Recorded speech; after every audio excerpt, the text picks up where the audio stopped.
68% nos últimos 11 anos. Só em março do ano passado, a média de estupros por dia foi de 18.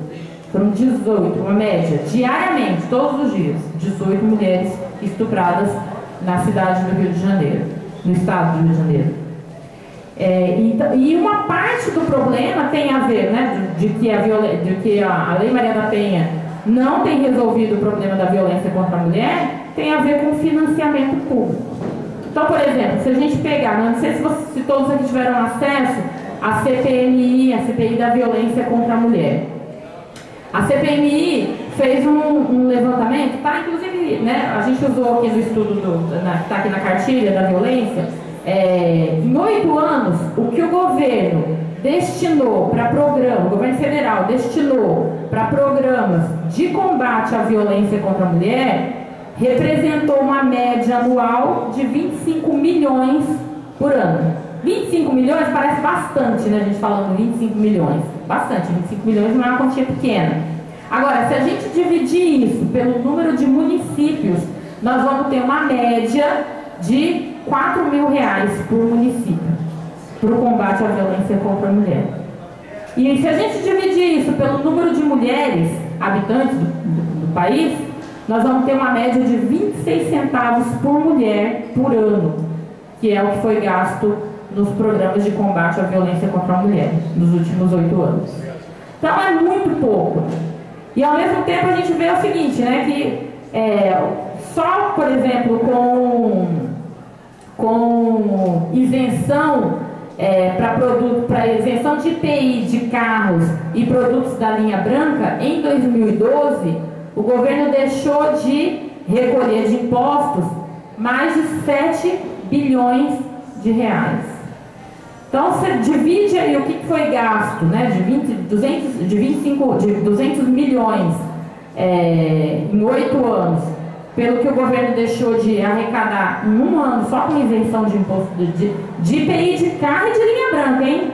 Não é com isenção total, não. Só de carro e linha branca. Dava para ampliar aí em pelo menos 40, 50 vezes o montante que foi gasto nos últimos 8 anos no combate à violência à mulher. Então nós temos uma situação, pode passar, por favor, que nós temos, pode passar mais um, por favor. Nós temos uma situação em que nós temos uma lei que, em tese, é considerada uma das 3 legislações mundiais mais avançadas em termos de combate à violência contra a mulher, e nós temos, e ao mesmo tempo, nós temos que essa lei ela não é implementada. A Maria da Penha teve recentemente em São José dos Campos e fez uma coletiva de imprensa. Ela foi lá para fazer uma palestra, um debate em relação à legislação, né, que leva o nome dela, e uma das coisas que ela dizia é o seguinte: olha, não dá nem para dizer que se a Lei Maria da Penha ela é eficaz ou não, porque ela não foi implementada. Nós temos 7 anos de Lei Maria da Penha e ela não foi implementada. E por que isso acontece? Porque vocês terem uma ideia, menos de 10% dos municípios brasileiros têm delegacia especializada no atendimento contra a mulher. E um pouco mais de 1% dos municípios tem casa-abrigo. E mais, né? A gente podia dizer o seguinte: não, mas nós estamos nessa situação, mas assim, nos últimos 10 anos nós tivemos um avanço gigantesco do número de delegacias, de serviços relacionados ao combate à violência contra a mulher, então nós estamos avançando muito. Não é verdade.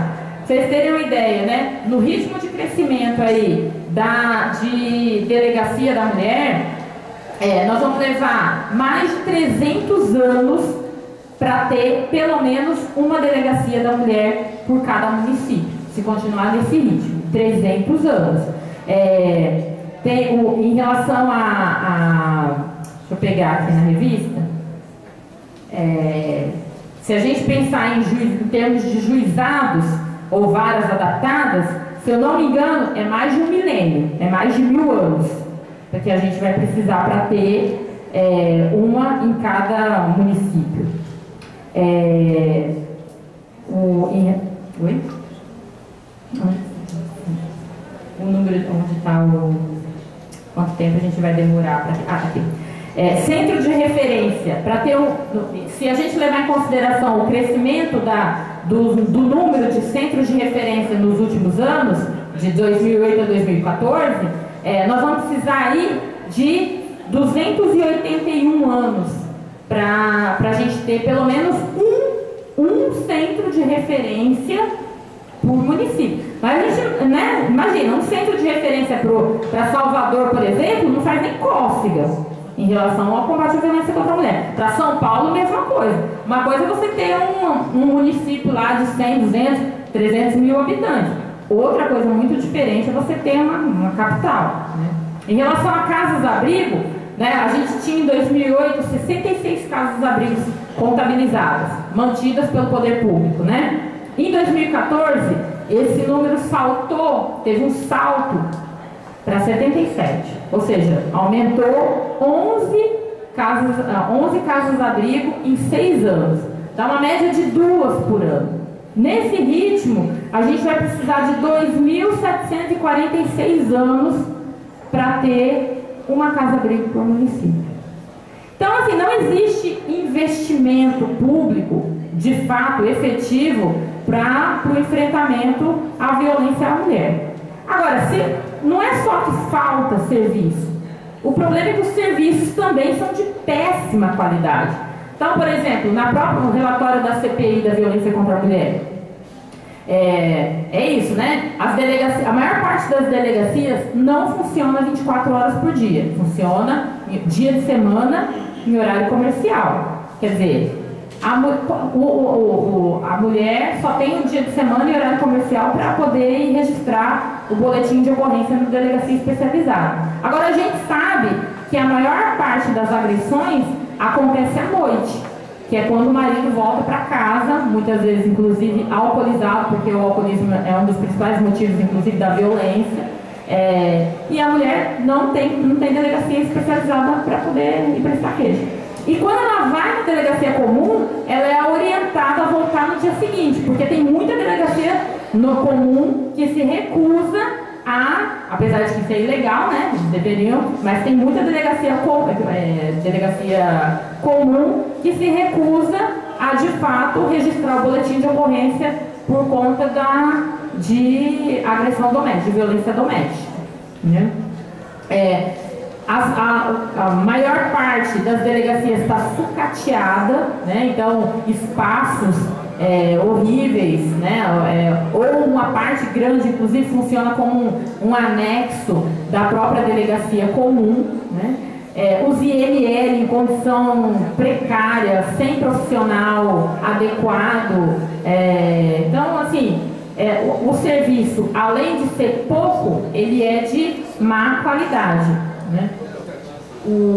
Para você ter uma ideia, pode até passar aí, 9 em cada 10 reclamações feitas à ouvidoria da Secretaria de Políticas para as Mulheres são queixas contra o atendimento que são prestados aí às mulheres vítimas de violência. Em geral, são reclamações que dizem respeito a episódios de maltrato ou falta de atendimento aí especializado, e inclusive denúncias de casos de policiais que assediam as mulheres que buscam ajuda. Há inclusive esse tipo de denúncia também. Então, 9 em cada 10 denúncias para a ouvidoria da SPM tem a ver com o atendimento precário que é dado aí. E isso se reflete também quando a gente vê, né, por exemplo, hoje, a Lei Maria da Penha, ela garante medidas protetivas contra a mulher, ou contra o marido agressor, contra o agressor, né, para proteger a mulher. No entanto, as mulheres, essas medidas protetivas não são eficazes, justamente porque não temos efetivo policial, inclusive, para proteger as mulheres. Então, no Rio Grande do Sul, por exemplo, ano passado foi feito um levantamento, 20% das mulheres assassinadas, não estamos falando de mulher que sofreu agressão, estamos falando das mulheres assassinadas, possuía alguma medida judicial de proteção. E essas mulheres, isso não foi suficiente para garantir a vida dessas mulheres. Então, nós temos uma situação de caos em relação à condição da mulher na sociedade. Uma parte disso, evidentemente, tem a ver com o fato de que a sociedade como um todo está degradada, né? Nós temos uma condição de violência na sociedade que é generalizada. É isso, né? É o episódio que vocês viram, vocês devem ter visto aí do cara do torcedor que faleceu porque recebeu um vaso sanitário na cabeça dentro do estádio de futebol, vocês viram, né? Então, assim, existe uma situação de violência que é generalizada no Brasil e no mundo. Agora, existe uma situação contra a mulher que está muito mais grave. Muito mais grave. Para fora de casa, todos nós temos possibilidade de sofrer violência. Vocês tiveram o caso de uma mulher, de uma professora, né, que foi assassinada domingo agora, né, que estava com o filho, que foi comprar pão e que foi assaltada e acabou sendo vítima de violência na rua.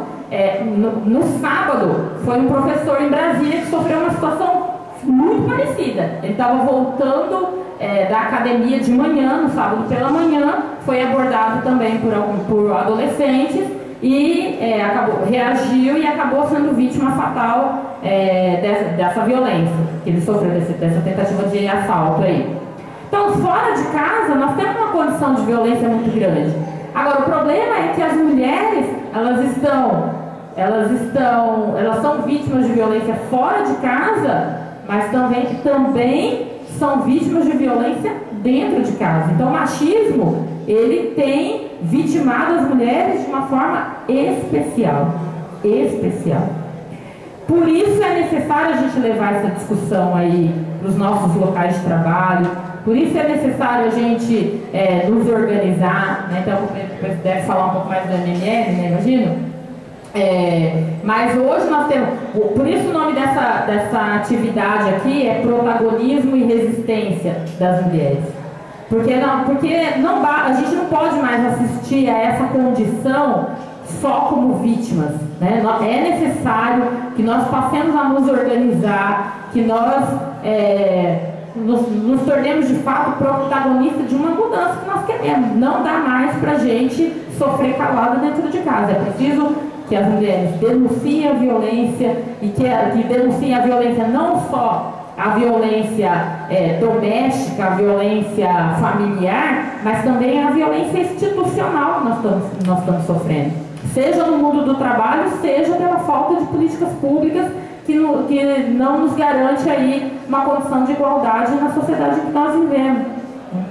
Por isso é necessário. As mulheres, o movimento feminista no Brasil já obteve conquistas fantásticas. A própria Lei Maria da Penha é fruto da luta organizada das mulheres aí, né?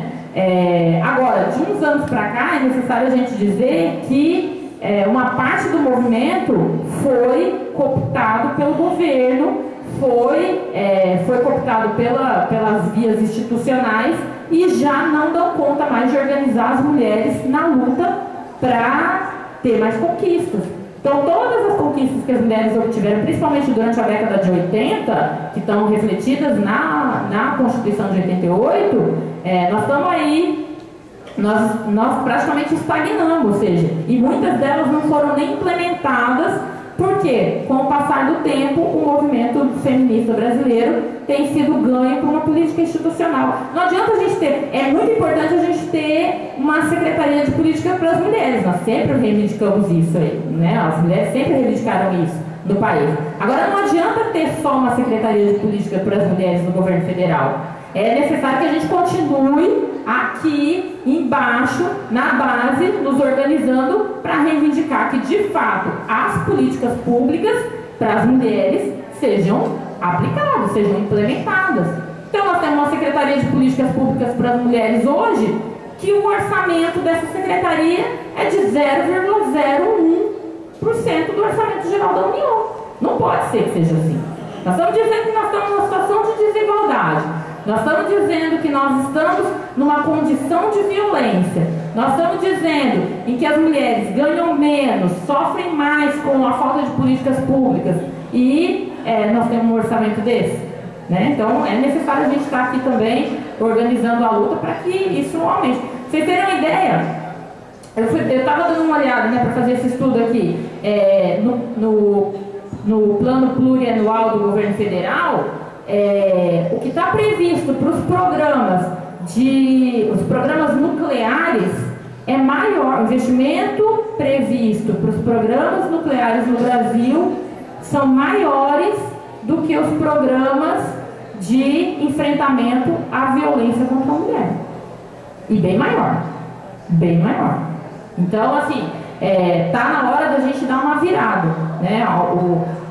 Inclusive, o MML, né? Um dos centros do encontro do ano passado, pelo menos um dos eixos principais do encontro do ano passado, foi justamente a gente organizar as mulheres para lutar contra a violência. Agora, como que a gente luta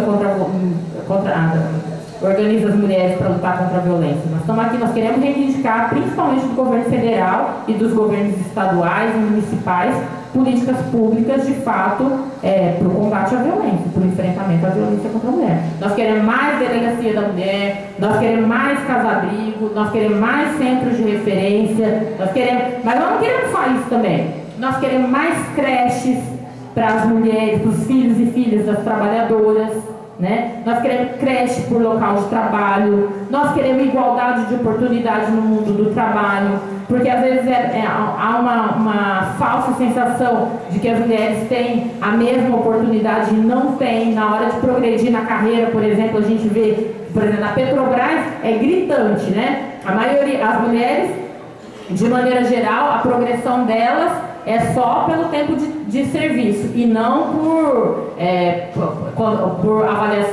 pelas avaliações que são feitas regularmente ou promoções para assumir cargos mais de chefia, né, cargos mais altos, né, na empresa.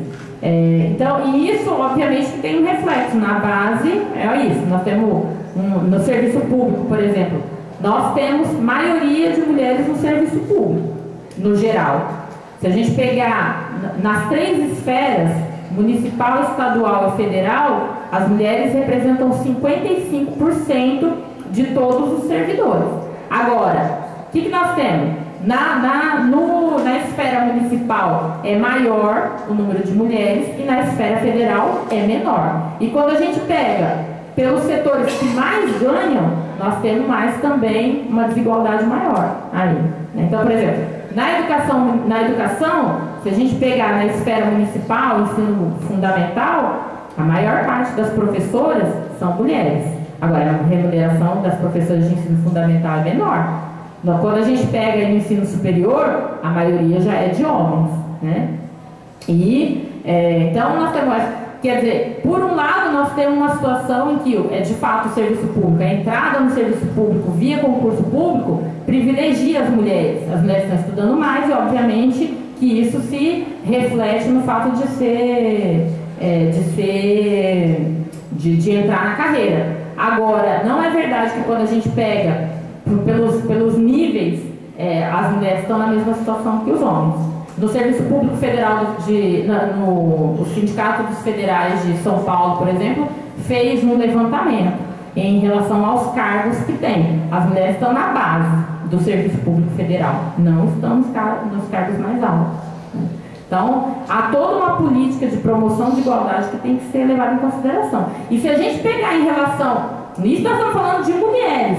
Se a gente pegar negros e negras particularmente, nós vamos ver que a situação é ainda pior. A mulher negra está numa condição de inferioridade muito maior. Está, de fato, nos serviços mais precários. A mulher negra está no serviço público, mas ela está terceirizada nos serviços mais básicos, no serviço de limpeza, né, nos serviços menos qualificados do serviço público, né? Em uma parte, inclusive, como terceirizado. Então, essa é a condição. Então, por isso é necessário a gente se organizar. E isso é uma coisa, por exemplo, isso que esse sindicato está fazendo hoje, ainda é a exceção à regra. Ou seja, discutindo com a sua base a situação da mulher trabalhadora. Nós temos que ampliar isso, nós temos que levar mais esse debate para a base das categorias. Nós temos que, de fato, porque enquanto as coisas estiverem escondidas debaixo do tapete, nós não vamos resolver o problema. Então, a desigualdade entre homens e mulheres, por muito tempo, ficou relegada abaixo do tapete mesmo, ou seja, uma coisa que, não, se ninguém falar sobre o assunto, ele não existe. E nós temos que começar a falar.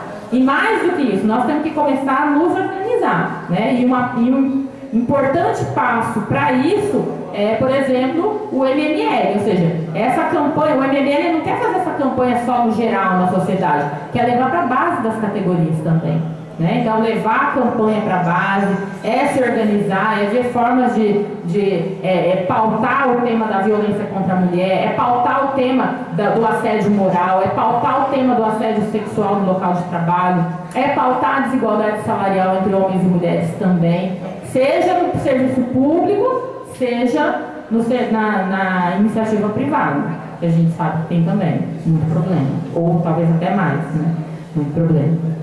Mas era isso, companheiros. Eu acho que a gente encerra por aqui, né, essa abertura, e aí a gente, à medida que as perguntas forem surgindo, os comentários, né, as intervenções, a gente vai afunilando mais. Obrigada.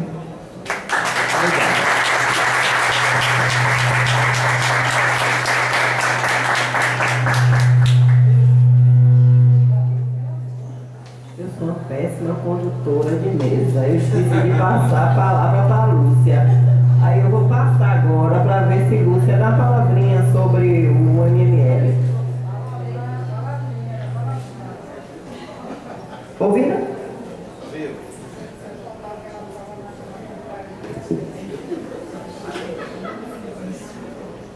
Boa tarde a todos. Eu sou Solo Justiça do TRT. Estou aqui como base e como representante do MML, um movimento ainda iniciante, embrionário aqui em Salvador, aqui na Bahia, e é um movimento que justamente tem chamado homens e mulheres a lutarem contra o inimigo comum, contra os opressores, e os opressores não estão necessariamente entre os heterossexuais ou homossexuais, ou os negros, ou seja, a luta de todos por um mal comum, que é a opressão que vem das classes superiores, que vem do capitalismo inicialmente. Bem, o programa do MML é levar a discussão da violência contra a mulher para as ruas, espaços de trabalho, sindicatos e movimentos estudantis. A pauta da luta é a violência contra uma luta de mulheres e homens de classes trabalhadoras. Bem, eu não sou muito boa em falar principalmente de improviso. Então, apenas o que eu tenho a dizer é que só existe uma maneira de lutar, que é coletivamente. E para isso, da mesma forma que o Sindijuf aqui teve essa iniciativa de chamar a Érica para falar sobre a questão da mulher, eu convido também os servidores a procurarem entender mais os movimentos de mulher que têm ocorrido no país e necessariamente também o MML. Nós aqui temos a revista com a campanha nacional que será distribuída entre os colegas. Obrigada e desculpe, eu sou péssima para falar em público.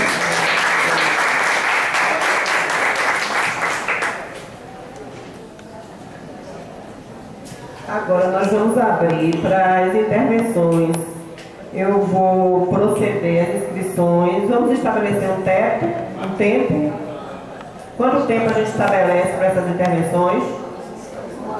Não precisa, Frederico? Então, tranquilamente. Vamos lá.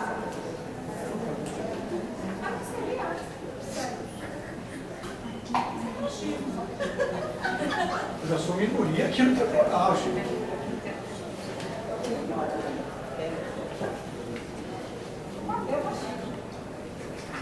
Mas você bateu os machos. Tem minoria aqui, né? Denise, Grace, Cristiane, você estava inscrita desde o início, foi a primeira inscrição. Não, não igual como primeira, não pode.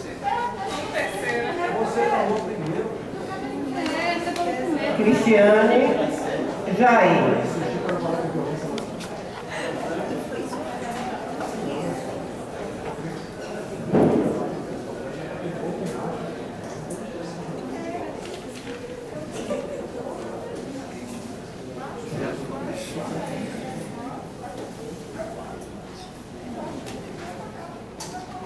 Então a gente vai fazer do seguinte modo, a gente vai fazer um bloco de questionamentos e aí ela vai respondendo. Pode ser bloco de 5 questionamentos e aí ela responde e a gente em seguida passa para o outro bloco. Então, Denise.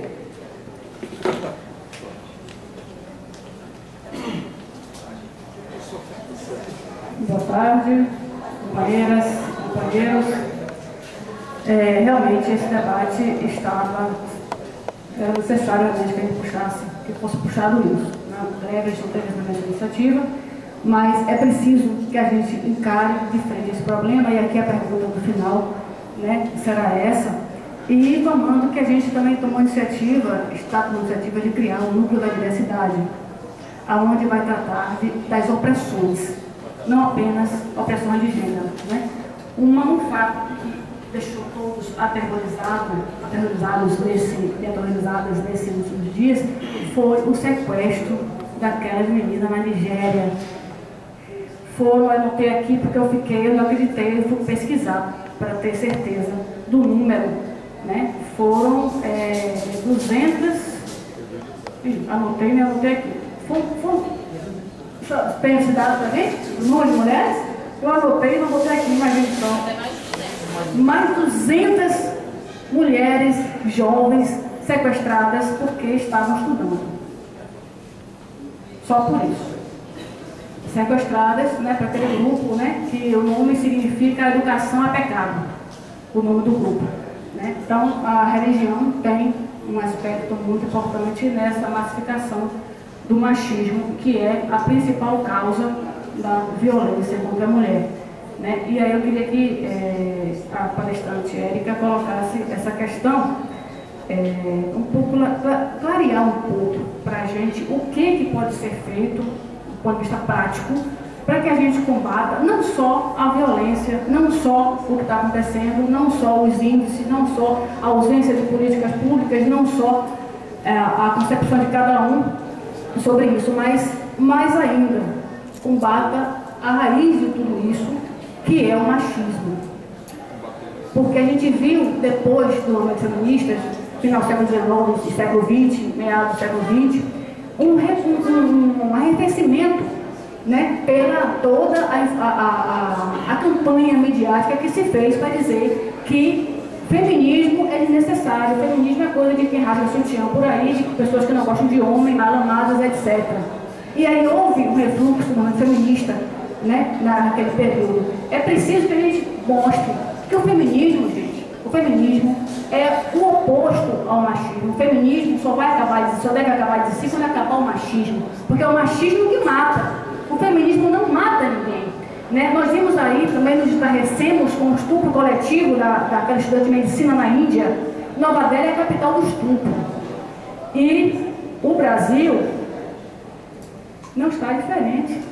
Nós vimos aqui os dados que a companheira colocou sobre estupros coletivos que nós vimos tem uns 3 meses, que ficaram também, indignaram as pessoas. Mas acontece.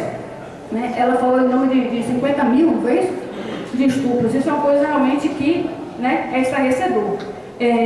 A questão, a Bahia, não sei se o dado que você falou sobre a Bahia está em 4º lugar, o dado que eu tinha que era 2º lugar na violência, então mudou, né, 2º lugar na violência contra a mulher.